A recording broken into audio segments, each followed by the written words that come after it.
Quba koo guddaa kana keessaati ciniineetu fiigee gubbaa mataa kootii ga'a. Lafan jiruun beeku ofii koo nan beeka garuu waan akka bishaanii wayii na keessa dhangala'a. Wiirtuu dugda kootii kana na rukutaa. Dhiigata afaanii funyaan kanaan na dhangala'a. Yoo birrii qabaatte birrii 900 wayii si gaafata. Meeshaan isuma kana garuu dookteriin ol caaluu danda'a waan ta'eef gara biyya alaa dhattee yaalamuu dandeessa naan jedhan. Obbolaan koo boo'u an garuu keessaa beera waan hundumaa keessaa. Isa booddee irrafu waggaa kana lamaan jechuudha. Tiraasii of jala naqee raadheetanii taa'aa bula. Dhiiga masassabiyaa lama fa'aa halkan kana na jalaa fuuti. Anamma dhiiga masina keessaa ba'ee deemuus hin danda'u. Jiraachuus hin danda'u sammuuttis nafu waan hin ta'eef awwayyaas bitadheera sirreeffadheeraan jedheen ansaanduqas bitadheeraan jedheen isa booddee fiigee dhaqeenii harka koo kanaanii ol kaawwasuu dadhabeen dhiitadheema jala iskiriinii akkas akkaan qabe sana booda shataatti na hidhan koo keessaa dhiigi suni narraa akka dhaabachuu ta'ee nan bulee gaafan bulee ganama of ilaalu waan tokko iyyuu hin jiru kanarra zime deemanii conqolee manjorga'ee rafee hirribu nagaa rafeen ka'ee nagaa koon ta'ee nyaata lafa kanaa naa kennamu nan nyaadhee nagaan argadhee dhiigi sun narraa citee kana booddee dhuftee maal taate maraattee ati duu barbaadde daawwatte anoon duu baqaa anaan waaqii tiivii aandoof gaaddi na fayyiseeraan jedhe.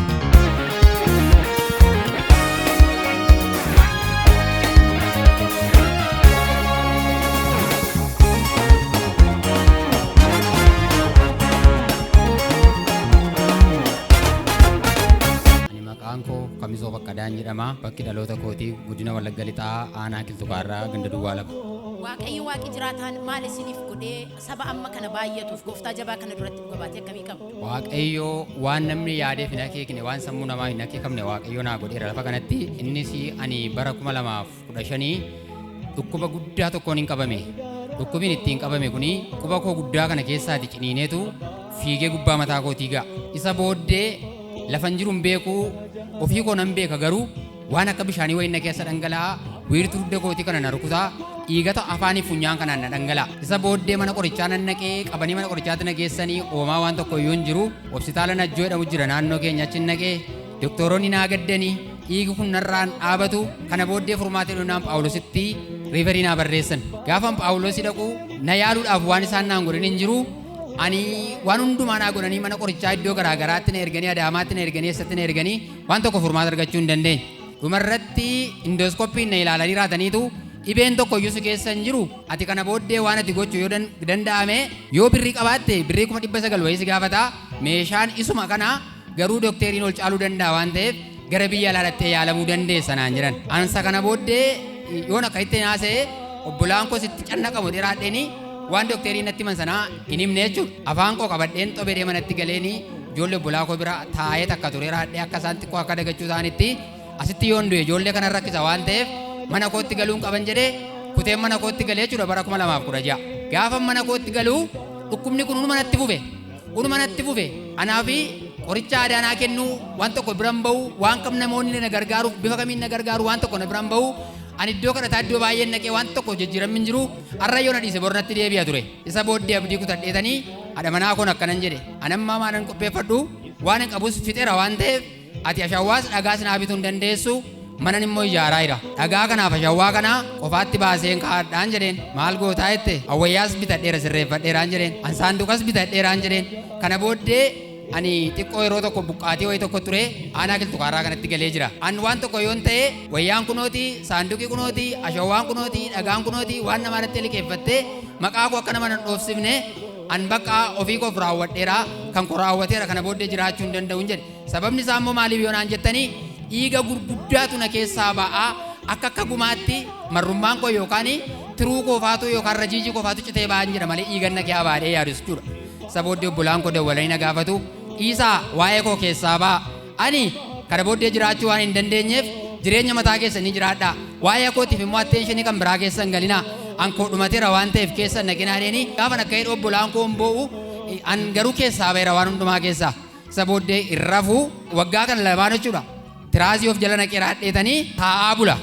Dhiiga masassabiyaa lama fa'aa halkan kana na jalaa fuuti. Anamma dhiiga masina keessaa ba'ee deemuus hin danda'u jiraachuus hin danda'u sammuuttis nafu waan hin ta'eef ati sammuu kee eeggadhu nama monatti kofalchiisinii na sassaabuuf immoo haala mijeeffadheera waan ta'eef fedheen kanatuun jedhee jiru. Barreen gaddaa gaafa 29dha dhaloota gooftaa Yesuus ayyaaneffatu awwargama cimaarran jira. Isa booddee isheen abdii kutatteetti raajiin fa'aa iskiriinii irratti namootaaf kadhachaa jiru. Kamisoo naan jette warri manaa koo jechuudha. hoonnaani dandeessee kaatee nuftu raajiin faa kadhachaa jiru jetti. Anoo dhiigichis gaafanii silayyuu nan ta'a malee waggaa 2 guutummaa nan ta'a taa'an kun natti dhume akkas nama na agartan kana miti. An bifi koos lafarraa dhumeera. Isa booddee fiigee dhaqeenii harka koo kanaanii ol kaawwasuu dadhabeen hiixadheema jala iskiriinii akkas akkaan qabe.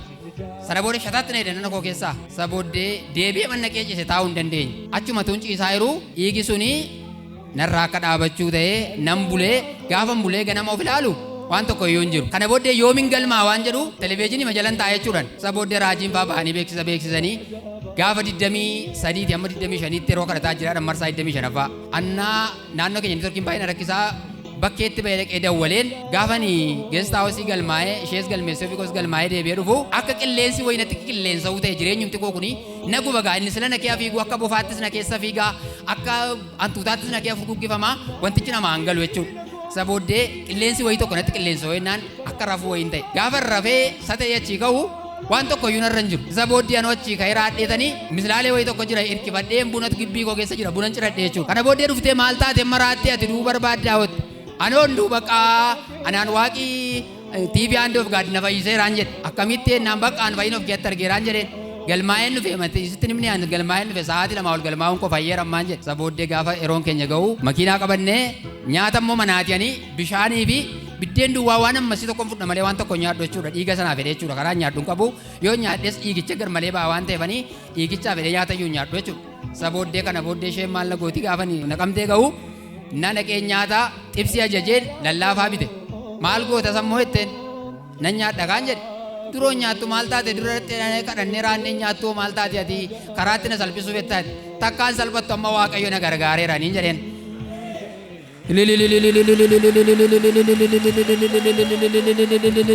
Na booddee nan nyaadhee nagaa koon bulee nan dhufee asitti mannaariyaatti nan bu'ee durii nyaata waan tokko kan hin nyaanne waxiitti nagee kan hin nyaanne nyaata foon hin nyaadhee nagaan argadhee lafa kana nan dhufee mana kooti tiraasii ol irra dhaqee raadheeni itti hirkadhee bula malee waggaa 2 hin ciisu yoon ciise dhiigicha fee na ajjee sadeen sodaadhaa isheenis yoon dagadhee akka ciisu ta'ee dhuftee ol na qabdee tiraasii na jala keessi jechuudha. Garuu gaafa lafa kana dhufu iddoon akka ammaa kana illee mijataa miti lafuma kanarra zime deemanii conqolee man jorga'ee rafee hirribuma nagaa rafeen ka'ee nagaa koon ta'ee nyaata lafa kanaa naa kennamu nan nyaadhee nagaan argadhee dhiigi sun narraa citee bilisan ta'ee gammachuu guddaatu natti dhaga'amee sabni kana dhageessan waaqayyoon naa galateeffadha.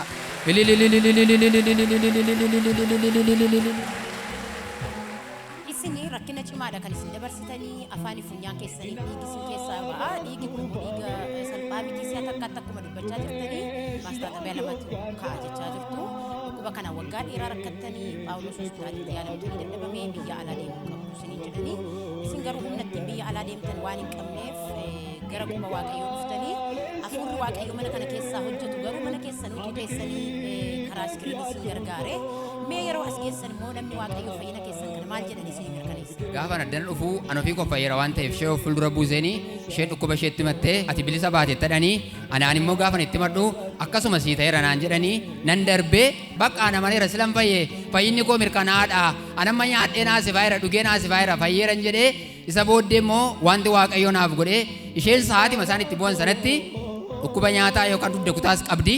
Isheen dhukkuba sanatti bilisa baatee waaqayyo waan guddaa inni mana koo keessatti naaf godhe immoo dibata lafa kanaa fudhadhee galeeni duraanii mana koo keessatti ani hojii daldalaan hojjedhaa waan hojjedhee fiduu inni dhufa malee mana koo keessa gadi hin taa'u jechuudha karaa inni bahu hin beeku buukii korratti walitti qabaddan jedha walitti naan qabamu mana koo keessa naan kaa'addan jedha naan kaa'amu jireenyumti koo goolamaa jeeqamaa ture ijoolleen koollee jeeqamtu garuu waaqayyo guyyaan gaafa lafa kana dhufee ka'ee kaasee dibata mana kanaa fudhadhee galee dhaqee mana koo keessatti nan firfirsee isa booddee ijoollee kootti nan dibee erga gaafa sana ijoolleen koo nagaadhaa manni koo nagaadhaa gammachuu guutuun qabaa warri manaa koo nagaadhaa gammachuu guutuu qabdi waaqayyo nagaa mana koo deebiseen galateeffachuu iddoo kana dhufee isa saaxini reeffaa cabsee jireenya namaa laatu Yesuusidha. Jabaadha qubi waaqayyo mana kana keessa jiru Yesuusi wajjin warri jirtan ammayyuu gammadaa ililchaa harka keessa walitti reebaa Yesuusiif.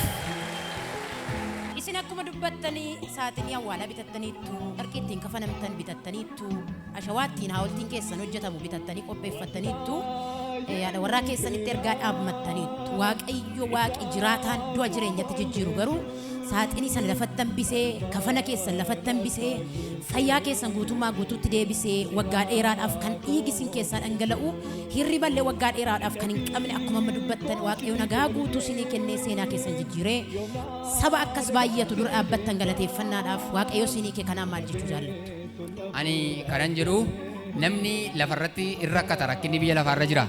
Namni gaafa rakkinni itti dhufu Waaqayyoon kadhatee gaafa jedhu deebiin koo hin ture Waaqayyo na dhiise garaa kutachuutu hin taane tokko Waaqayyootti garaa bal'ate Waaqayyootti barasaaf jireenya isaa yoo kennate Waaqayyo isa hin dhaga'a.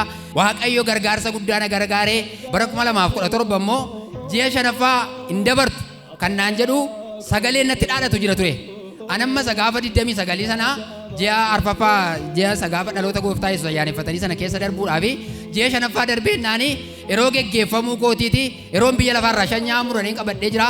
Garuu anaaf du'a gidduutti tarkaanfii tokko galee Waaqayyo mana koof jireenya koo irraa du'a galagalchee anamma jireenya koo dabarse gaafa yaadadhu na'een birradhee lafannaan citaa Waaqayyo kana jalaa na baasee warra akka koo rakkina qabdan ba'aan sinitti ulfaate fudhaa kottaa gara lafa kanaa amantiidhaan kottaa Waaqayyo sinii kaa Waaqayyo lafa kana jira Waaqayyo nama kadhatee nu fayyisu Waaqayyo nuuf kenneera waan ta'eef kottaa itti fayyadamaan jedha Waaqayyo sinaa eebbisuu eebbifama. Warri gammadan dabalaa Yesuusiif galata laadhaa. Haleluuyaa.